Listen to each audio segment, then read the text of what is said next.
The more you care, the more you lose, because caring without discipline is no virtue, it is exposure.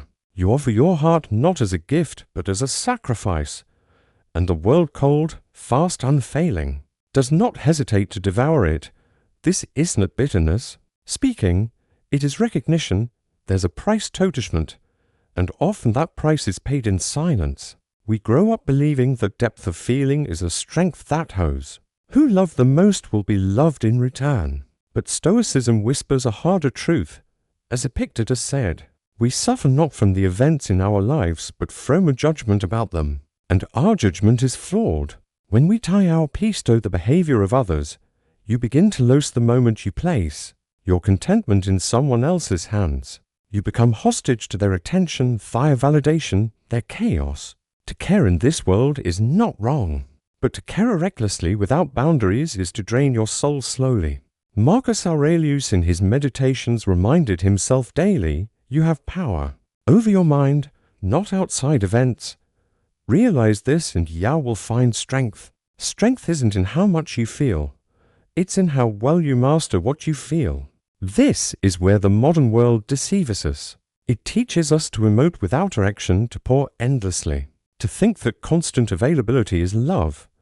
But Stoic walks another path, one of internal command, one of reason tempered with emotion. You cannot let every tide of feeling drown your stillness, because people will take as long as you give. They will pull from you until there's nothing left but the echo of who you were, and they will not notice the cost. It's not their role to protect your boundaries, it's yours. So the lesson is simple. Care but do not collapse. Be present but do not disappear. Love but do not lose your form. As Seneca wrote, he who is brave is free.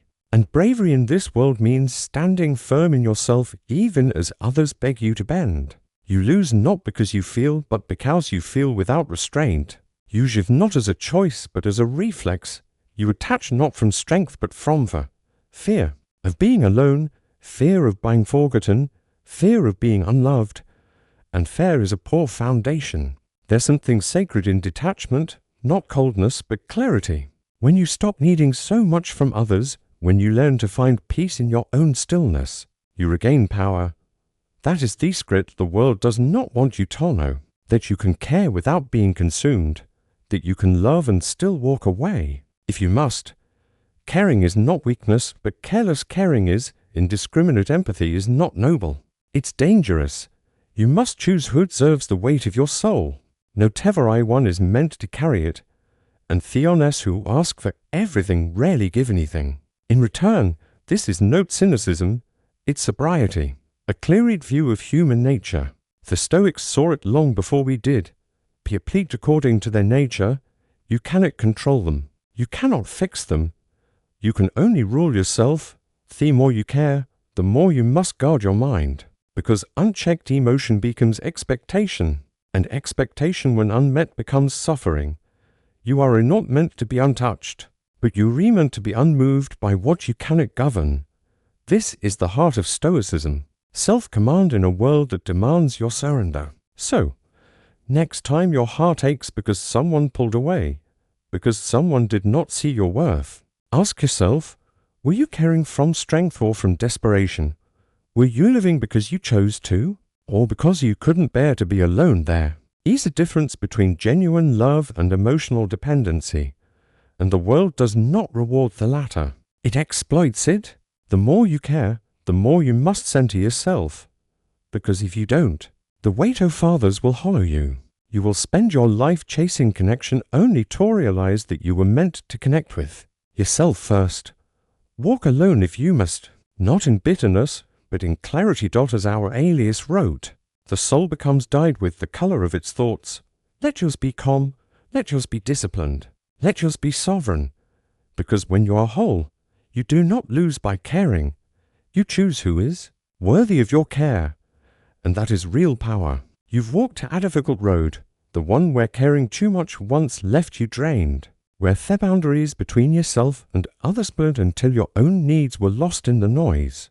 But now something deeper stirs within you. You've begun to realize that true strength is not found in surrendering your heart to everyone who asks for it, but in the quiet mastery of your own mind and emotions. It lies in choosing carefully where to place your care and when to hold it close. Like a fragile flame, this kind of strength is not loud or showy. It is the calm in the eye of the storm, the steady presence that endures even as everything around you swirls in chows. It is the wisdom to protect your peace, not by shutting yourself off, but by understanding that your well-being is a sacred responsibility. You no longer wait for others to give you value or worth, because you've discovered it deep within yourself. Love, you now see, is not about losing yourself in another, but about standing firmly in who you are, even when the world pulls hard to unravel you. So, as you move forward from here, carry this understanding gently but firmly. Care deeply, yes, but with intention and clear eyes. Love fully, but without sacrificing your own shape or boundaries. Respect yourself enough to guard your soul because it deserves nothing less. This is not mere survival. This is a quiet triumph, a reclaiming of your power through balance. The real strength lies in knowing when to give in and when to withdraw, when to open your heart and when to close the door with grace. In this balance, you find freedom, and in that freedom, you become unbreakable. It's a path few dare to walk because it requires patience, self-awareness, and sometimes profound solitude. It demands that you face the discomfort of saying no when every instinct screams yes, that you honor your limits even when the world pressures you to dissolve them.